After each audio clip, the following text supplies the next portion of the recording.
আগ্রা তাজমহল ভারতবর্ষের আগ্রা শহরে অবস্থিত একটি বিশ্ববিখ্যাত সমাধিসৌধ। এটি মুঘল সম্রাট শাহজাহান তার প্রিয় স্ত্রী মমতাজ মহলের স্মৃতিতে নির্মাণ করেছিলেন। তাজমহলকে ভালোবাসার প্রতীক হিসেবেও বিবেচনা করা হয়। তাজমহল নির্মাণ শুরু হয়েছিল ১৬৩২ সালে এবং এটি সম্পূর্ণ হতে প্রায় ২২ বছর সময় লেগেছিল। এর নির্মাণ কাজ শেষ হয় ১৬৫৩ সালে। তাজমহল নির্মাণের জন্য বিশ্বের বিভিন্ন স্থান থেকে সেরা কারিগর ও শিল্পীরা আনা হয়েছিল। এর মূল কাঠামোটি সাদা মার্বেল পাথরে নির্মিত এবং এর স্থাপত্য শৈলীতে মুঘল, পার্সিয়ান, তুর্কি এবং ভারতীয় উপাদানের সংমিশ্রণ রয়েছে। তাজমহলের প্রধান আকর্ষণ এর উঁচু গম্বুজ, চতুর্দিকে মিনার এবং সমাধিস্থলের অভ্যন্তরে মমতাজ মহল ও শাহজাহানের সমাধি।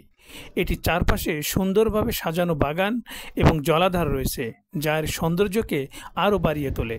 ১৯৮৩ সালে তাজমহলকে ইউনেস্কো বিশ্ব ঐতিহ্যবাহী স্থানের মর্যাদা দেওয়া হয়। তাজমহল তার নান্দনিক সৌন্দর্য ও ঐতিহাসিক গুরুত্বের কারণে প্রতি বছর লক্ষ লক্ষ পর্যটক আকর্ষণ করে।